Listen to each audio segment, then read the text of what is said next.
Aren't Minecraft sunsets just the best?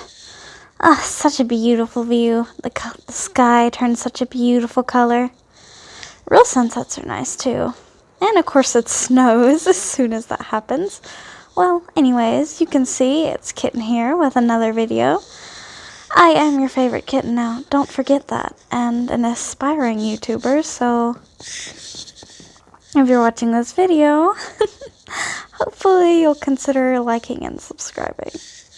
Anyways, with that out of the way, I have made a bit of progress in this world.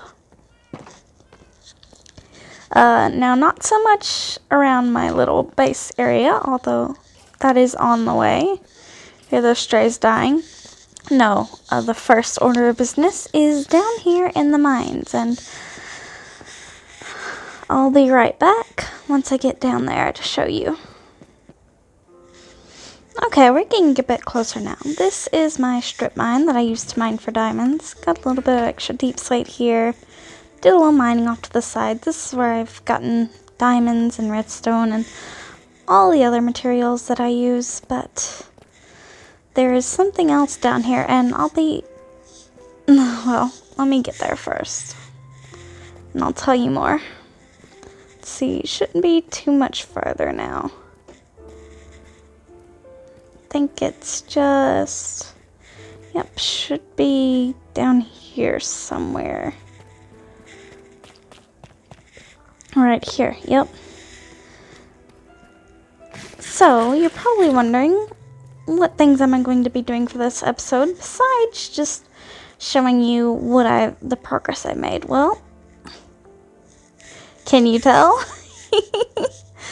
That's right, I am going to summon a wither today. I'm going to kill a wither today.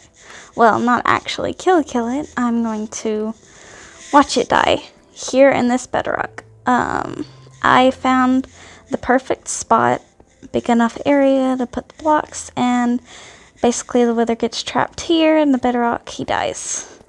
I've tested this out, so I'm pretty sure it's safe. I'm gonna be real with you. I went on a copy of the seed, and I basically used commands to clear out spots until I found the specific bedrock formation, but I didn't use it to find ores or anything. I don't know if there are any diamonds or caves or anything around. I just did it to find this specific spot, because I'm not going to mine deep slate for hours around bedrock just to find a spot just like this. But yeah, we have this, and it should work. I know it works because I've tried it and I've never had any issues with it, but it still just makes me nervous. Of course, because I'm attached to this world, and I don't want a wither to get loose. But we're going to go ahead and start it, and all should go well. Should be down there. I've got a totem for my raid farm. I've got lots of totems. Okay. Alright, yeah, there he is. See, you can see him there just barely. He's trapped in the bedrock. He can shoot around, make a bit of noise, but he can't get out. I haven't tried hitting him or anything. I'm not going to ever do that. Don't want him getting out in my mines. That would be very bad for me, because I'm not confident that I could kill him without dying if he managed to escape. But I'm going to go ahead and get the nether star. I promise. I'll keep testing. I'll keep trying to find a way to beat him. And ideally, one day, I would be able to beat the wither just legitimately out in the world without dying. In a hardcore world like this one. And if I'm ever good enough to do that, I will. But for now, I'm just going to use the cheesy method, because it's just so hard. Like, it's hard enough on bedrock just in general, but you add mobile to the equation with this, bows, and running, and, well, it's just a whole other thing. Alright, as you can see, he's gone into phase 2. His little skeletons are doing the work. Alright, this is kind of boring, so I'll be back when he's close to dead. I'm back. So yeah, it was kind of pure luck that the area that I found a good area of bedrock like that just off of my main mine. That was really handy. Alright, anyways, we're good. He's back. Shouldn't be a little dark in here. He blows up quite a lot of stuff. And yep, here's the nether star. Woo! Alright. So yeah, that was pretty easy. Let's see. I did a little damage. Not too much. I also made a little in case I ever wanted to be here. But if I ever need to escape, that's the way I'd want to go. So. And yeah, he destroyed that stair. He always destroys. He destroyed that stair in my test runs too. Alright, let me go ahead and just, well, maybe not out of, just so we remember how to put them for when we do this again. We will do this again, but I probably won't do it on camera again. Just because there's no point, you've seen it now. But yeah, basically what you need if you want to do this too, ideally an area big enough, ideally a 3x3 like this at the lowest level so that you can put him there and he'll spawn in without any problems. It needs to be facing a certain way. This is the way it is in my world. And you need at least a 2 block tall and at least 2 wide. But 3 blocks is better because that limits the amount of damage you can do to the surrounding area. Heads blocked, can't shoot as many of the bullets. But yeah, this works pretty good, and you just use commands to clear out the deep slate and stuff, and you can find one of these pretty easily, and it's a good way to just get the wither out of the way really quickly. I don't think things can spawn on bedrock, but I want it lit up anyways. Now I'm going to cut. I will be back at the area where I made progress. So, if you remember, a few videos back, I showed off my skeleton spawner and what I had gotten started with that. Well, I finished the entire area now. Everything that I planned for that area is now there. And I'm going to do this hallway eventually, make it a nice, pretty tunnel. But I've gotten started on it. I have storage. This part's just bulk storage because my storage at home is getting full of stone and stuff. And then for deep slate, because I'll eventually need more. The rest of these are for all of the farms that I have here. And these are my villagers. I have a couple Fletchers here, and I have book villagers because this is an area where I get levels. This is my level farm. So I added a library, grindstone, and enchanted books so that I can eventually get more tools and stuff. And I've labeled them all with what they have. The Unbreaking 3 and Mending and Efficiency 4, all those were from up above, so they are discounted. They were zombie villagers, and the rest of the villagers are not discounted, except for these two. These were a couple zombie villagers also. This is my little lava farm that I have here in my furnaces with the... That's really handy if you do this. This is just like... I mean, it's infinite fuel. What's not to like?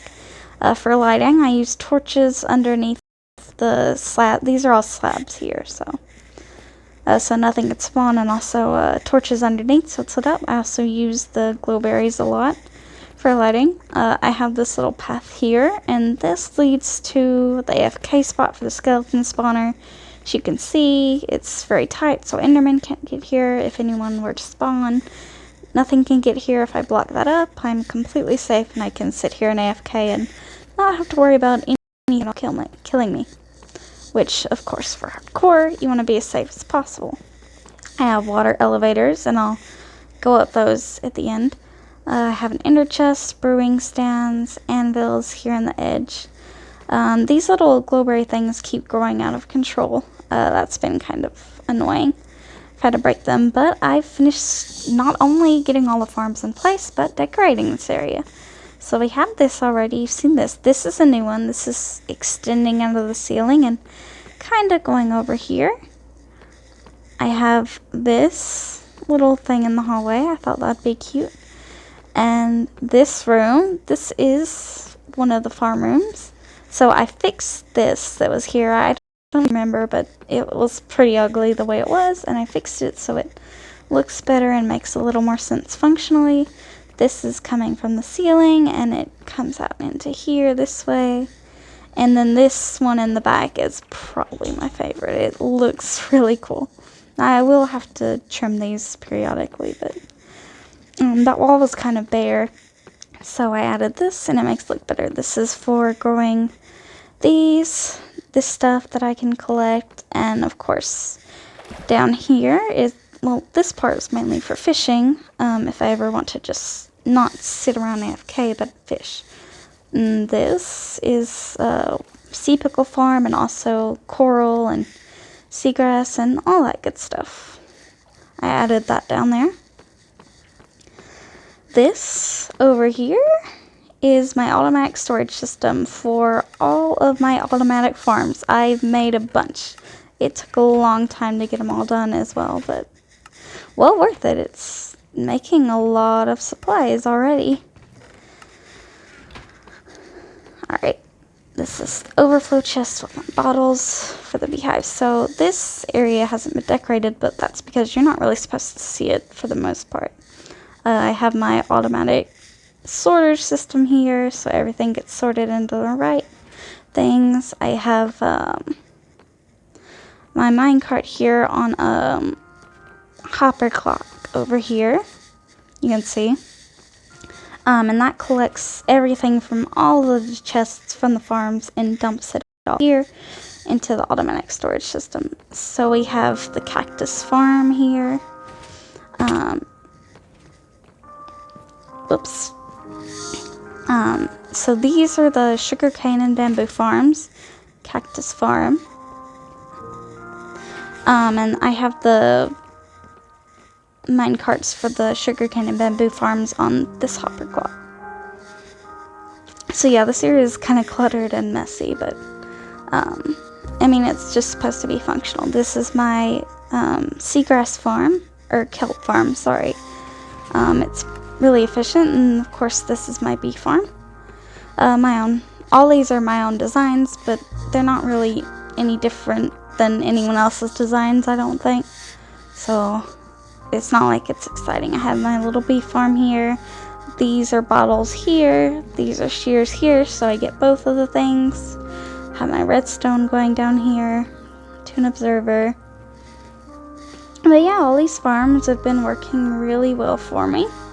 Been giving me lots and lots of goodies. And of course, I built these first so that while I was building all the other stuff, these would be going, and I've gotten a lot of stuff so far.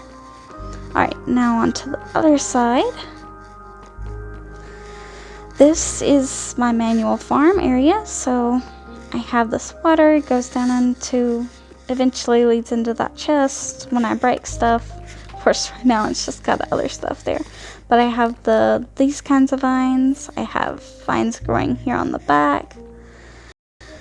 I have the drip play farm. Of course, that needs bone meal, really is the only way. Glowberry farm. And I just cut these down and collect them when I need them. This is the cocoa beans. So many cocoa beans. Nether wart, of course, and the mushroom trees, because I may want to use those at some point. And then the skeleton spawner in the middle here. So yeah, I've got a lot done. I'm really proud of like this entire build. It's turned out just how I wanted it. It's actually perfect.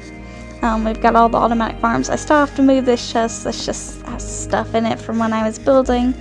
I've cleaned up all of the other chests though that I had up here with all the stone and stuff. And I'm really happy with how this already turned out. Okay, so for the next video, my plan is to have some stuff done at my base up above. I've spent so much time down here in what I guess is the basement with the dark and the deep slate. And I'm kind of tired of being down here now. I'm ready to go outside and see the snow. So I'm going to be working up there, and once I've gotten something really cool done up there, I will show you that in my next video. It's nighttime right now. That's okay. So I built this little platform. This is where I'm going to have a giant birch tree. And then the water elevator is going up to here. And then up here I want to have, just to have it, a cobblestone generator and a basalt generator and maybe something else. Anyways, that's it for this episode. Thank you so much for sticking with me. I hope you enjoyed the video. If you did, you know what to do. You know which buttons to press. Anyways, that's going to be all for me today. Kitten out.